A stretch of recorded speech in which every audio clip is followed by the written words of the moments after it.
Salut tout le monde et bienvenue dans 10 minutes film récap. Aujourd'hui je vais vous montrer un film de crime, thriller, d'action de 2021 intitulé La colère d'un homme. Alors que deux agents de sécurité sont en train de transférer de l'argent dans un convoyeur de fonds, un groupe de personnes déguisées en ouvriers du bâtiment les arrête à l'aide d'un panneau. Dès qu'ils s'arrêtent, les ouvriers sortent des armes et des explosifs pour le dévaliser et tuer les deux gardes ainsi qu'un civil. Après cet affreux incident, Fortico Security tente de renforcer sa sécurité. 5 mois plus tard, lorsqu'une nouvelle recrue, Patrick Hill, les rejoint en tant qu'agent de sécurité, son nouveau patron, Terry, l'informe de la tragédie et du fait que personne n'a été arrêté pour ce crime. Il avertit Patrick de rester concentré sur son travail. Patrick suit la formation de base et passe des tests sous la direction de l'entraîneur aidant, qu'il appelle Boulette. Patrick réussit de justesse la note de 70% qu'il doit obtenir au test de sécurité. Il enfonce le camion dans des caisses en faisant marche arrière et disperse les balles sur toutes les parties de la cible en tirant au pistolet. Boulette présente Patrick comme Ash à ses collègues dans le vestiaire. L'un d'entre eux est Dave Boysweat, qui ne comprend pas l'humour de Patrick lors de leur premier échange. Mais Ash impressionne Dana, leur seul membre féminin. Tout le personnel, y compris Sticky John, que Ash remplace pour devenir le partenaire de Boysweat, traite Ash comme un rookie, lançant des remarques et des gestes sarcastiques. Boulette se fait rejoindre par Ash et Boysweat pour les premiers trajets de collecte de Ash. Il prévient Ash avant de monter dans le camion. Nous ne sommes pas les prédateurs, nous sommes les proies. Sur le trajet, Boysweat raconte à Ash qu'il était censé conduire le camion armé qui a eu des problèmes il y a 5 mois mais qu'il était malade. Il était chez sa mère, et elle était son alibi, ajoute Boulette par derrière. Ash accompagne Boulette lorsqu'ils vont chercher de l'argent dans une banque et cela se passe sans problème. Ils rejoignent leur coffre dépôt le premier jour en passant par la lourde porte de sécurité et l'entrée métallique gardée par Sticky John. À la fin de la journée de travail, les gardes font glisser leurs cartes d'identité et les placent sur un tableau avant d'aller boire une bière et jouer au billard. Boulette invite Ash à les rejoindre. Ash demande à Boulette de lui laisser 1 minute et regarde secrètement les cartes d'identité de ses nouveaux collègues. Lors de la partie de billard, d'autres gardes insinuent à Sticky John de confronter Ash, et Ash le rabaisse sauvagement, lui donnant de l'argent pour s'acheter une bière et la boire seul dans un coin. Sticky John décide de ne pas prolonger l'humiliation en partant tranquillement. Boulette traite sarcastiquement Ash de magicien social pour son impolitesse. Lors d'une de leurs tournées de collecte, Boulette sort seul pour collecter une petite somme de $10 000. Lorsque Boysweat tente de le contacter, ils entendent Boulette se faire prendre par des voleurs. Boysweat perd la tête et suggère à Ash de partir avec les 2,5 millions dans le camion. Les voleurs laisseront Boulette car $10 000, c'est trop peu d'argent pour le tuer, mais Ash lui dit fermement qu'il ne quitte l'endroit qu'avec Boulette et qu'il peut partir s'il le souhaite. Boysweat décide de rester. Ils suivent les ordres des voleurs et arrêtent le camion dans un endroit désert. L'un des voleurs masqués sort d'un véhicule devant eux et sort Boulette, meurtri et menotté. Il pointe un pistolet sur la tête de Boulette tandis que le voleur à l'émetteur-récepteur leur dit de jeter l'argent dans le coffre. Boysweat dit à Ash que les voleurs vont les tuer tous les trois et s'enfuir avec l'argent, mais Ash lui dit de se taire et va à l'arrière. Il jette les sacs d'argent un par un dans le plateau mais en jette un délibérément par terre. Le voleur met en garde Ash contre tout jeu et Boysweat commence à transpirer, demandant à Ash de simplement suivre leurs ordres. Lorsqu'un voleur sort pour ramasser le sac sur le sol, Ash saute dans l'action, l'abattant, lui et le voleur qui tient Boulette, ainsi que les autres, ne laissant que celui qui leur a parlé. Ash le poursuit tranquillement dans un entrepôt abandonné, laissant Boysweat et Boulette transpirer d'admiration. Il ne faut pas longtemps à Ash pour le rattraper et demander au voleur pour qui il travaille. Il choisit de l'insulter au lieu de répondre et Ash le tue. Boysweat et Boulette arrivent, et Ash demande à Boysweat s'il va bien ou s'il a fait caca. Alors qu'ils restent tous deux sous le choc, Ash démasque les visages d'autres braqueurs morts, mais ne trouve pas ce qu'il cherche. 2 agents du FBI viennent s'enquérir de l'incident. Ils demandent à Ash comment il a pu tirer avec autant de précision lors de l'incident alors que sa note de tir était plutôt moyenne au test. Il répond qu'il s'est peut-être concentré davantage car il était dans une situation de tuer ou d'être tué. Il laisse ensuite Ash regarder la vidéo de sécurité de l'ancien braquage où 3 personnes ont été tuées, et lui demande s'il peut trouver un lien avec l'incident auquel il a participé. Ash se concentre sur le visage pixelisé du type au centre de la vidéo, qui a tiré et tué ces 3 personnes. Cependant, il dit aux officiers du FBI que ce n'était pas eux. Les agents disent ensuite à leur patron, l'agent King du FBI, que Ash est le type qu'il essaie d'attraper depuis 25 ans. Mais leur patron répond, laissez le peintre peindre. King leur demande de ne pas s'approcher de Ash. Après l'incident viol, Terry suggère à Ash de ne pas travailler dans le camion pendant un mois et de suivre des séances avec un psy, conformément au protocole de l'entreprise, mais ni Ash ni le propriétaire de Fortico, Blake, n'aiment cette idée. Le patron dit à Terry de ne pas punir Ash mais de le promouvoir, car c'est bon pour tout le monde et pour leur publicité aussi. En conséquence, Ash retourne directement au service des camions, et lorsqu'il entre dans le dépôt le lendemain, il gagne le respect de ses collègues. Par la suite, Ash obtient aussi une assistante qui lui apporte les dossiers personnels de tous les membres du personnel de sécurité de Fortico, les photos de famille de Dana et le rapport d'autopsie de la personne décédée lors de l'ancien cambriolage. 3 mois plus tard, alors que seul Bullet accompagne Ash dans le camion, il tombe sur un autre groupe de voleurs armés. Les voleurs peignent toutes les fenêtres et les rétroviseurs du camion en noir. Bullet appelle immédiatement le code rouge, mais ils utilisent le trou de la poignée de porte pour les faire sortir du camion. Bullet s'écroule sur le sol en toussant. Ash sort du camion et reçoit l'ordre de se mettre à terre, mais dès qu'il découvre son visage, les voleurs s'en vont. Terry s'étonne de l'incident où Ash se présente à nouveau comme un sauveur, mais leur patron lui dit simplement de continuer à les écraser. Bullet raconte aussi en privé à Boy Sweat l'histoire en traitant Ash d'esprit sombre. Dana fait finalement part à Ash de ses sentiments pour lui, ce qui l'amène à passer la nuit chez elle. Cependant, au milieu de la nuit, Ash l'interroge sous la menace d'une arme au sujet de l'argent qu'il a trouvé et lui demande si elle travaille en tant que complice. Elle nie et dit qu'elle l'a simplement volé lors d'une de ses missions. Ash dit qu'il connaît tous ses contacts, y compris ses parents, et la met en garde contre le fait de lui cacher des informations. 5 mois plus tôt, Ash sort avec son fils Doug. Son assistant Mike, qui est le même que celui qui a arrêté le braquage lorsqu'il a vu Ash en uniforme de garde, l'appelle au sujet d'un problème de dernière minute dans leur plan de braquage. Mike demande à Doug de faire un petit travail car l'un de leurs hommes ne peut pas se rendre sur les lieux, qui sont très proches de Ash. Tout ce qu'il doit faire, c'est observer un camion Fortico qui sort d'un portail et leur dire s'il tourne à gauche ou à droite. Ash accepte à contre-séure. Pendant leur trajet, Ash trouve un camion de nourriture près de la barrière. Il ment à Doug en lui disant qu'il a faim, et gare la voiture. Il demande à Doug de s'asseoir à l'intérieur avant de se diriger vers le camion de nourriture et de commander 2 burritos. Il observe le camion qui tourne à droite et transmet l'information à Mike. Cependant, le camion est arrêté par un autre groupe de voleurs habillés en ouvriers du bâtiment près de l'endroit où Ash avait garé sa voiture. L'un des voleurs crie à Doug de sortir de la voiture. Doug appelle Ash mais celui-ci est toujours occupé avec Mike au téléphone, et il ne voit pas ce qui se passe. Doug sort de la voiture et s'allonge à plat ventre sur le sol comme on lui a ordonné. Mais il tourne la tête pour voir un voleur tuer 2 gardes. Pendant ce temps, Ash commence à revenir sur ses pas et voit son fils se faire tuer. Il se met à courir mais est abattu lui aussi.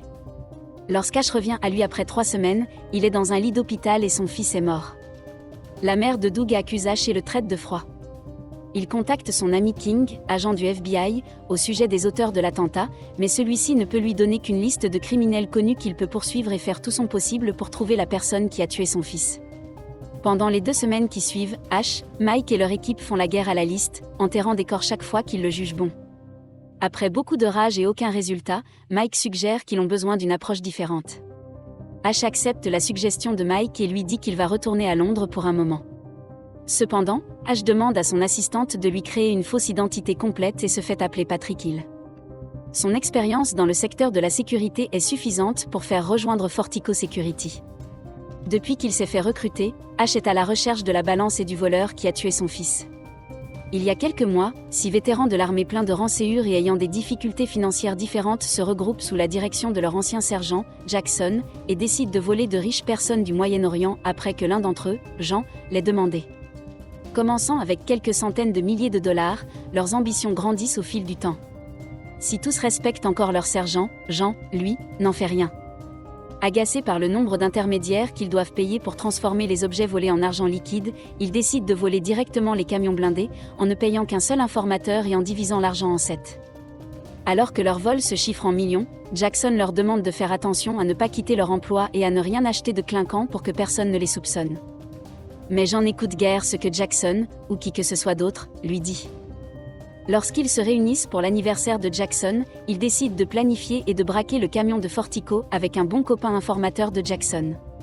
Après une préparation et une planification rigoureuse, ils s'habillent comme des ouvriers du bâtiment et s'installent sur le chantier lorsqu'Ash gare sa voiture sur le bord de la route. Cela ne devrait pas être un problème, dit Jackson, et désigne un membre pour s'occuper de la voiture. Ils arrêtent le camion de transport de fonds et font sortir les gardes. Jean garde une arme sur les gardes, tandis que l'un d'eux sort Doug de la voiture et le fait s'allonger sur le sol. Les autres transfèrent les sacs de billets du camion à leur véhicule. Tout se passe comme prévu jusqu'à ce que l'un des gardes essaie de pointer son arme sur Jean. Après une bagarre, Jean abat le garde avant d'abattre également le deuxième garde. Lorsque Jackson lui demande si tout va bien dans l'oreillette, Jean répond par l'affirmative avant de trouver Doug sur le sol comme témoin. Il abat Doug sans pitié. Un membre de l'équipe crie à Jean d'avoir tué le gamin avant de trouver Ash qui court vers eux. Il demande à Jean de tirer sur les jambes de Ash, mais Jean tire sur la poitrine de Ash et regarde ses yeux grands ouverts alors qu'il gît sur le sol avant de monter dans leur véhicule.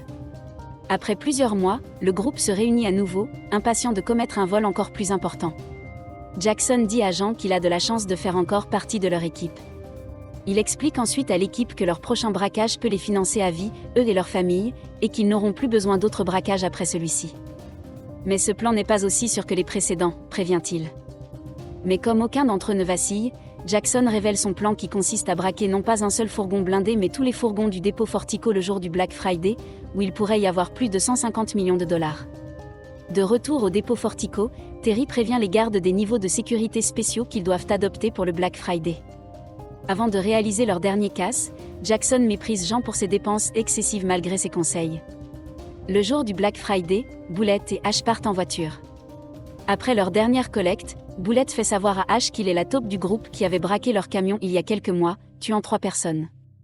Les gardes devaient être tués, mais la mort du gamin était malheureuse. Il dit ensuite à Ash qu'il a déjà retiré les balles de son arme et qu'ils ont prévu de braquer le dépôt aujourd'hui. Il dit à Ash de rester calme et de coopérer pour rester en vie. Il éteint ensuite les caméras du camion avant de l'emmener dans un entrepôt où Jackson et ses hommes, tous équipés de gilets pare-balles, les rejoignent. L'un d'eux fouille Ash et le gifle, l'avertissant qu'il doit être un bon garçon pendant le casse. Jean et 3 autres viennent dans le camion de transport de fonds, tandis que Jackson et un autre les suivent dans leur propre véhicule. Leur camion est le dernier à arriver au dépôt. Les hommes armés sortent du camion, prennent le contrôle du parking, et prennent Terry, Boy Sweat, Ash, et même Boulette en otage. Dana se rend à l'intérieur d'un camion de transport de fonds pour prendre une signature d'un autre gardien Stuart, qui l'appelle à l'intérieur du camion pour lui montrer une vidéo amusante. Les braqueurs attachent les mains et les jambes de Ash et emmènent Boulette avec un pistolet sur la tête, demandant au personnel intérieur d'ouvrir la porte métallique de la chambre forte. Mais Sticky John déclenche la sirène d'alarme dès qu'il les voit, et le personnel tire sur les voleurs.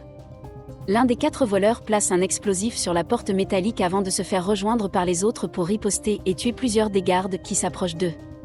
Les gilets pare-balles de leur armure protègent les voleurs de la plupart des tirs, mais l'un d'entre eux est gravement blessé avant de forcer la porte métallique et d'ouvrir la porte extérieure pour que Jackson et son collègue puissent entrer avec leur véhicule. Jackson prend le contrôle du dépôt et demande à son équipe de balayer le bâtiment pendant que la police arrive à l'extérieur et alerte le SWAT. Il commence à mettre l'argent liquide dans des sacs tout en comptant les 8 minutes nécessaires à l'arrivée de l'équipe du SWAT. Ils doivent partir avant l'arrivée du SWAT car leur véhicule peut arrêter un camion de transport de fonds, contrairement aux voitures de police, qui peuvent être transpercées. Les voleurs neutralisent tous les gardes, à l'exception de Dana, Stuart et Shirley, qui se trouvent à l'arrière d'un convoyeur de fonds. Alors que Stuart dit qu'il devrait attendre l'équipe du SWAT, Shirley dit qu'il serait trop tard et commence à tirer sur un des voleurs. Ash profite du tir pour distraire le voleur qui se tient à ses côtés. Il tire sur le pied du voleur avec son propre pistolet avant de l'étouffer. Il se libère ensuite avec un couteau et détache également Terry et Boy Sweat, qui lui demandent conseil sur ce qu'il doit faire. « Faites ce que vous voulez », leur répond-il avant de revêtir l'armure du braqueur mort. Boy Sweat tente de suivre Ash pour affronter les voleurs, mais Terry l'entraîne en arrière, pour qu'il se mette en sécurité par la porte arrière avec lui. Shirley est abattue, mais Dana et Stuart récupèrent des armes et tentent de tirer sur les voleurs. Ash s'approche d'un autre voleur, lui fait enlever son casque et lui tire dessus. Les autres le remarquent tout de suite. Boy Sweat se fait tirer dessus dans son gilet pare-balles par un voleur, que Ash attrape. Une bagarre et un échange de coups s'ensuivent pendant un moment avant que Ash ne tire sur lui, mais seulement avec une arme vide. Cependant, le couteau sur l'armure du voleur l'aide à mettre ce dernier à terre également. Boy Sweat regarde avec terreur la tête ensanglantée de Ash, qui lui enlève son casque. Cependant, il décide de se battre et suit Ash cette fois-ci. Alors que Jackson appelle ses derniers hommes à partir avec l'argent, Boulette rejoint Dana et Stuart, leur demandant une arme. Stuart la lui donne, après quoi Boulette abat sans pitié Stuart et Dana sans broncher. Ash abat 2 autres voleurs avant que Boulette n'abatte Ash. Boulette appelle alors Boy Sweat comme un copain et l'abat également. Jackson, Jean et Boulette, les seuls survivants de leur équipe, quittent le dépôt avec de l'argent dans un camion-caisse, traversant les véhicules de police. Jackson commence à saigner abondamment avec une blessure au cou avant d'atteindre le garage d'un immeuble comme prévu, échappant ainsi à la police. Boulette et Jean mettent les sacs d'argent sur un porte-bagages pour l'ascenseur, tandis que Jackson blessé reste derrière dans le camion, préparant son arme pour Jean, mais ce dernier le surprend en flagrant délit et lui tranche la gorge sans faire de bruit.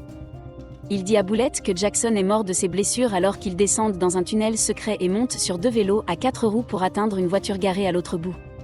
Se méfiant de Jean, Boulette essaie de faire la même chose que son ami Jackson n'a pas réussi à faire, mais même lui est lent. Jean tire une balle dans la tête de Boulette sans hésiter avant d'arriver chez lui avec tous les sacs d'argent. Alors qu'il s'offre un verre, il entend un téléphone sonner. Il regarde son téléphone, mais il ne sonne pas. Il suit le son et trouve un téléphone portable dans l'un des sacs d'argent. « Tu ne vas pas répondre. » Jean demande si H veut une part de l'argent, mais H lui jette le rapport d'autopsie de son fils. Jean le lit à haute voix, il y est dit que ces 4 balles ont touché le foie, les poumons, la rate et le cœur du fils de H. Jean se souvient alors du visage de H sur la scène du vol. H lui rend l'appareil au nom de son fils. Le foie, les poumons, la rate et le cœur.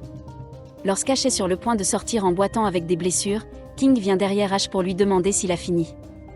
Il répond « Nous avons terminé. Merci d'avoir regardé. Abonnez-vous si vous voulez voir plus de vidéos comme celle-ci. »